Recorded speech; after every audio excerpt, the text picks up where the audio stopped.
Very, very interesting, Marty. I appreciate that. So uh, it's funny as I watch that, and when we go through the photos of everything that's going to lead us up until about 1917, seeing how much had changed, but then, as we'll see in some photos, how much hadn't changed. So there was a incredible increase in technological advance, especially when it came to the gun themselves, I believe, and the projectiles. But it's funny, look at those last photos of the guns and their limbers with their teams and the gunners, and when you see the photos of the 18 pounders that we're going to look at in the First World War, how that's almost exactly the same. So it's quite fascinating. So what we're looking at here, and I apologize, I didn't do enough research. It's one of Krupp's field guns, and the key thing here is that I've got a great book here that I recommend to everybody, Bruce Gudmundson's On Artillery, and I'll just share real quick one very brief quote from it saying, "The artillery of Europe entered the 20th century under the shadow of the Franco-Prussian War of 1870 to 1871."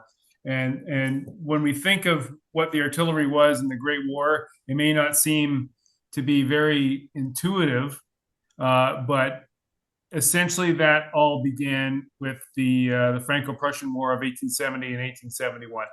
So what you see here is one of the Krupp guns. And when France and the Prussians went to war in 1870, France went into it with great elan and with great expectations. But if you're a student of that war, it didn't work out well for them very well at all. And the victory of the Prussians when it came to artillery was so vast that it really spurned a change in France. They launched immediately thereafter a search for how they would never lose the battlefield advantage in gunnery. Or at least that was their theory. Again, after that, and one of the main reasons is what you see here with the Krupp gun is its breech loading.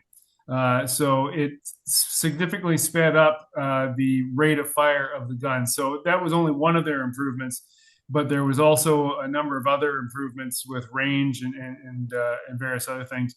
So and believe it or not, Krupp started developing these in the 1850s, and the breech loading, like sliding breech, was created in the 60s, but it wasn't until the 70s that it really came into force.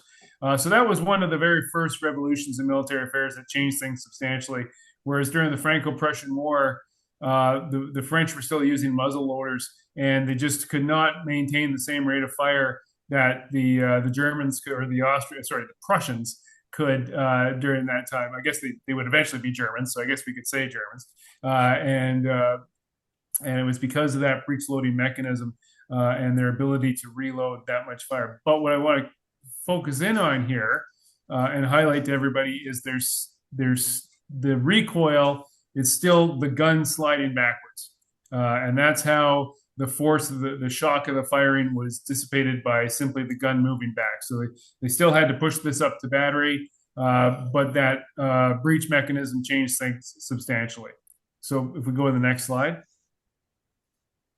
So what you see here is a fanciful depiction of the French 75, the French 75 millimeter field gun, which revolutionized the artillery leading up into the First World War. And they took the lessons learned from Prussia and they applied it. And by 1897, it took them a while, they created the very first gun that had a recoil mechanism on it. And that's what this Prussian gun has here. This French gun has here.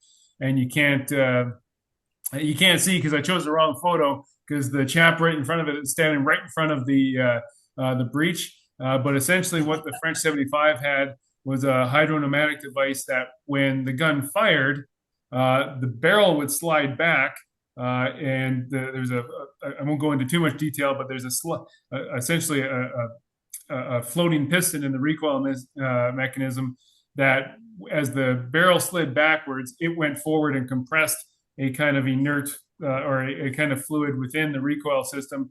And then once it got compressed, it would push back and it would reverse the whole process and it would slam the barrel back into position. And the good news with this was the gun wouldn't roll back.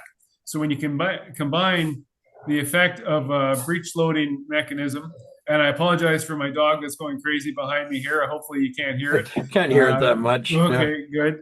But the barrel would slide back and slide back into what they call a battery position. You could open the breech and reload it. So the combination of breech loading and the recoil mechanism was totally revolutionized the war, uh, and not just for the French, or sorry, revolutionized artillery, but in the British military, which is what I'm really going to focus on from here on out.